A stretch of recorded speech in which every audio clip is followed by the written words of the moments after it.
Hey guys, welcome back to another sports stuff video. Today, we're going to be talking about the Philadelphia Eagles and the offseason plan I laid out for them. So if you guys do enjoy, please leave a like, comment, subscribe, hit the notification when you're notified when I post next. Let's get into this video. So, Philadelphia Eagles and their offseason plan. Luckily, they're a positive $20 million when it comes to cap space. A lot of these teams that are, in the playoffs or were just in the playoffs this past season, a lot of them are in the negative because sometimes that's what you have to do to make the playoffs. But the Eagles, positive 20 million. We'll take it. The re-sign I'm gonna be mainly focused about is Zach Cunningham. He had 66 tackles, 35 stops in the Eagles uniform this year. He's been a good tackling linebacker for a couple of years. I believe it was 2 years ago when on the Texans he led the league in tackles. He's been one of those guys that are just consistently where he needs to be when it comes to our coverage defending. He held down the spot this year for the Eagles after Kaiser White and TJ Edwards left the team after the Super Bowl run.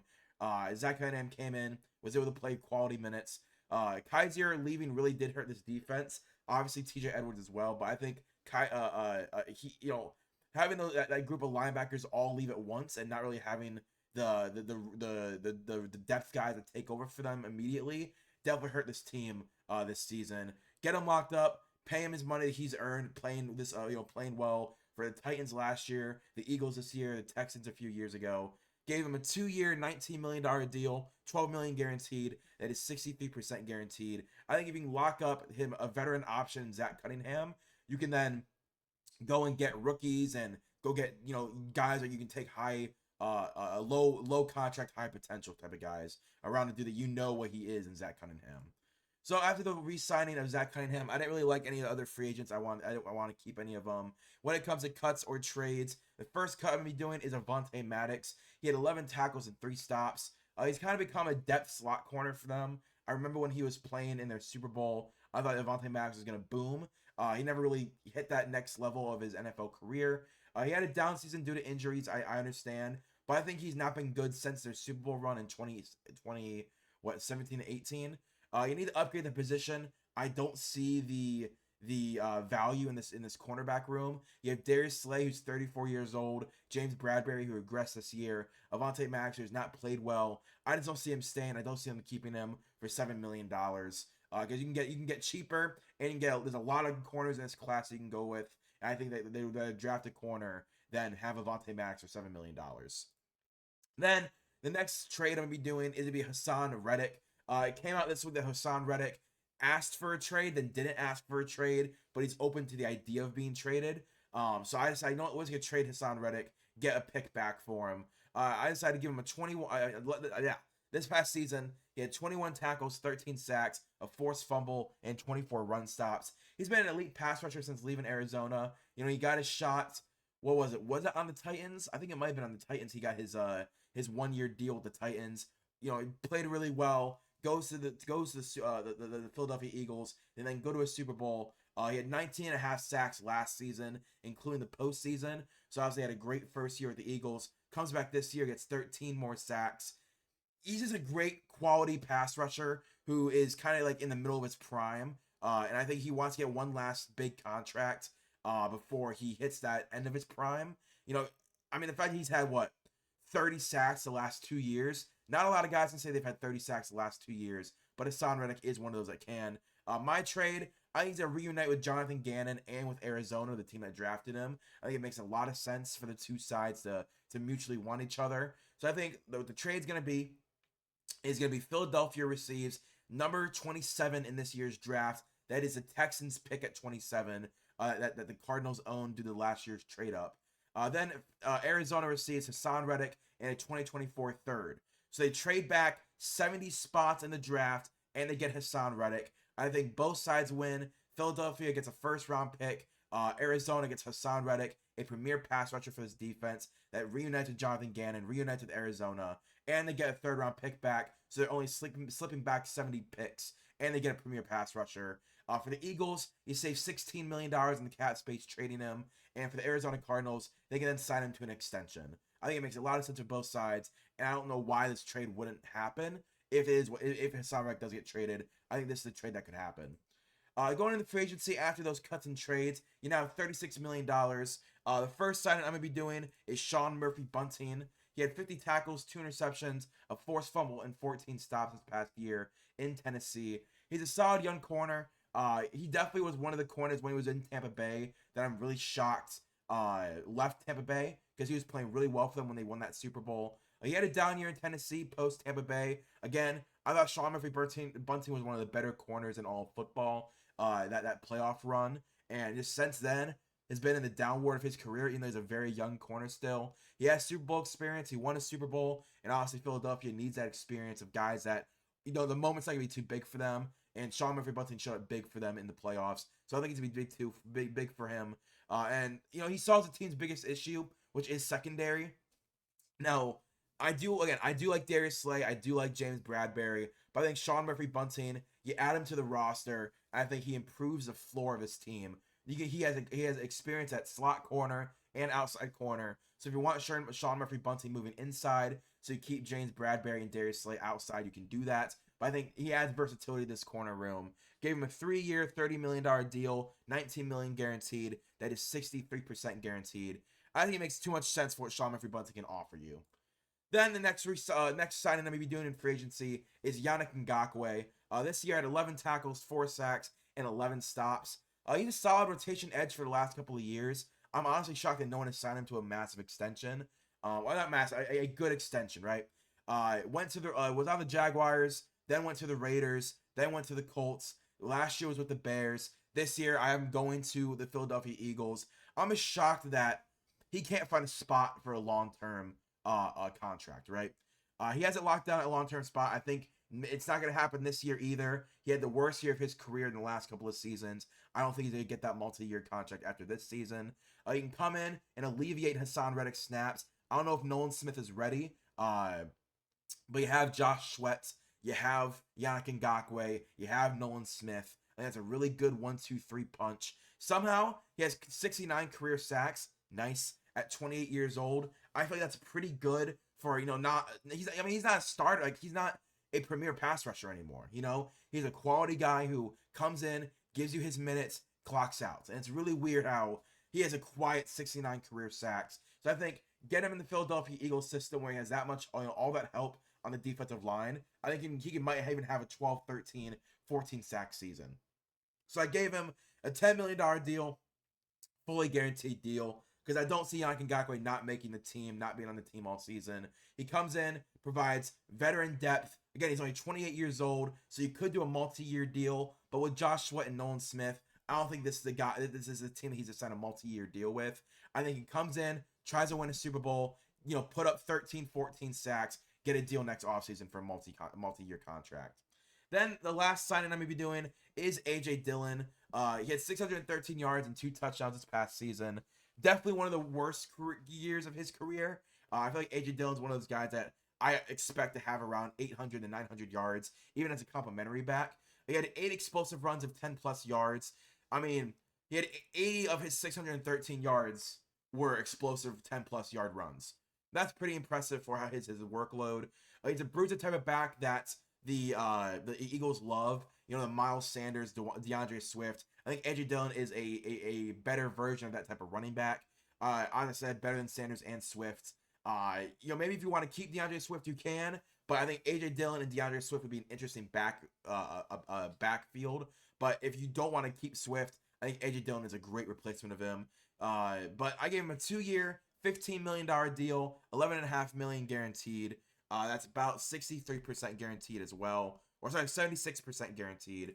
And after those signings, you have $13 million. And because you have 2 first-round picks this year, I decided not to get closer to that $10 million, $9 million range that you want to be with the sign your draft picks. I want to have a little bit more leeway. So with that trade over Hassan Reddick, you're able to get 27. So you have 22 and 27. Maybe you package it to move up in the draft. But I'm going to stick at 22 and 27. And at 22, I'm going to grab Jackson Powers Johnson, the best center in this class at 22. The future of Jason Kelce is still up in the air. Obviously, Adam Schefter lied and said, oh, he's going to retire, guys. And it never actually happened. But they're saying, Jordan Mailata is saying he doesn't know if his center in Jason Kelce is going to return. So let's draft Jackson Powers Johnson, lock up center, immediately. Him and Cam Jurgens can fight for center. but I like Cam Jurgens at right guard, Jackson Powers-Johnson at center. He's 6'3", 320, really good frame. He's going to raise the floor of this offense immediately because while Jason Kelce is really good, he is 35 years old. I think Jackson Powers-Johnson immediately would be an improvement because of how old Jason Kelce is. I think right now JPJ is playing better. Then at 27, after the trade of Hassan Reddick, I'm going to grab Kamari Lassiter from Georgia.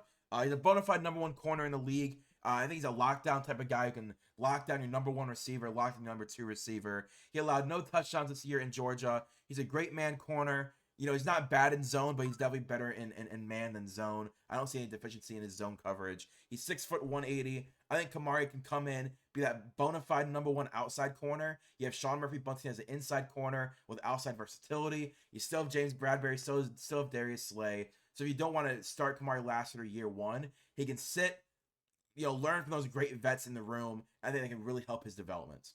Then at number 50, I'm grabbing Tez Walker. Obviously, Tez had a really rough bowl game to where a lot of people are now removing him from the first round. But I think Tez Walker is still a round one type of receiver. I see the upside as a number one receiver. A great deep threat with great hands to go to this offense. A go and get him type of guy. You have A.J. Brown, Devontae Smith, and Tez Walker. That is an elite 1-2-3 punch at wide receiver that I think this Eagles team needs to get better at the position group behind the top two guys. I think Tez Walker's that guy to improve that.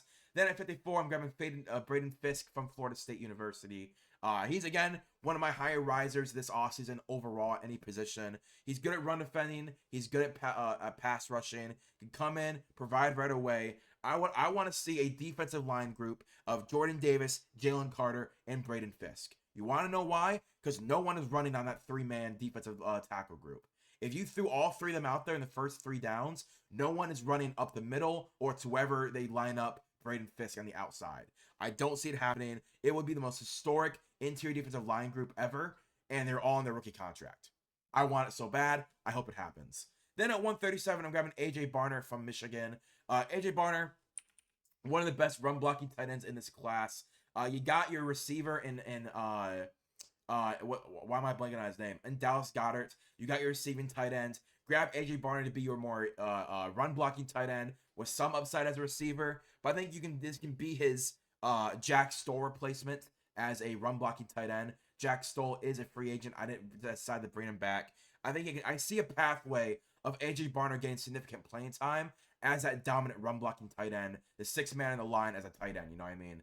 Then at 163, I'm grabbing Jalen Simpson from Auburn, the safety. Jalen, he's really good in coverage, but he's pretty horrid at run defending.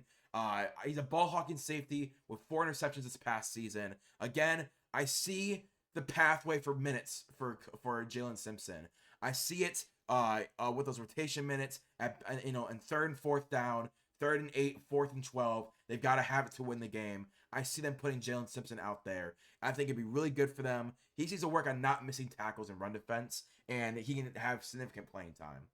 Then at 172, I'm grabbing Kamani Vidal from Troy. I actually don't know if it's Kamani Vidal, but I'm just going to say Kamani Vidal from Troy. A potential true dominant running back in the NFL. Obviously, I've been really high on Kamani Vidal. Troy has a lot of guys that I like this season. But Kamani Vidal had 94 missed tackles, which was second in college football. Had 1,000 yards after contact, second in college football. 21 15-plus yard carries. That's dominant. And Kellen Moore really likes zone scheme, zone runs. And Kamani Vidal was second in college football in zone run attempts at 170. He had 1,600 yards, 14 touchdowns. He's a scheme fit. He's a player that I think the Eagles would love to have. I think he would be an immediate great starter for them. But I don't know if he needs to start year one, right? You have A.J. Dillon. You can bring back DeAndre Swift. But Kamani Vidal is the future at the position. Then at 178, another guy I'm really high on, one of my sleepers, Eddie Ulo from Washington. He's one of my sleeper linebackers. He doesn't make any wrong mistakes in coverage. I think he could end up starting late season for this Philadelphia Eagles. Think Ivan Pace for the Minnesota Vikings last year. A 5th, 6th, 4th round pick who is not projected the starter, but in camp, in spot minutes, in injury replacement, Eddie Ulo earns a starting job and never lets go. And he's going to come in, outwork the other mid linebackers you have in this room. I just think Eddie Ulo elevates the floor of that linebacker room with his rookie contract as well. Then at 243, J.C. Davis, experience at both tackle spots. He had the NFL size, the NFL arm length, and talent of pushing off those blockers. I can see someone in him that he's gonna ride the bench for 4 years, and in his minutes that he plays due to injury or due to a guy's out with for like a sickness or something, I see J.C. Davis coming in, playing pretty well for them. Not anything worth like a second contract, but when you're in the 7th round, you're throwing darts at a dartboard of guys that you hope never see the light of day on the field. But if they do, you trust enough to keep the same level of play as a starter. But yeah, that's my draft for the Eagles. I like it a good amount. I love the trade with Hassan Reddick. You got Kamari Lassiter and Jackson Powers-Johnson out of it. You still get Tez Walker, Braden Fisk, AJ Barner to be that run-blocking dominant tight end. Jalen Simpson, I see a pathway for minutes for him. Kamani Vittle is one of my favorite running backs in this class. Eddie Ulo, same thing for linebacker. And J.C. Davis, a depth tackle. But if you guys enjoy, please like, comment, subscribe. Hit notification bell to notify when I post next. Obviously, the Eagles are trying to go back to a Super Bowl. And I think that this draft, you get weapons, you get offensive and defensive line help, you get secondary help, you get everything you need in one draft. But if you guys enjoy, please like, comment, subscribe. I'll see you guys later. Peace and bye.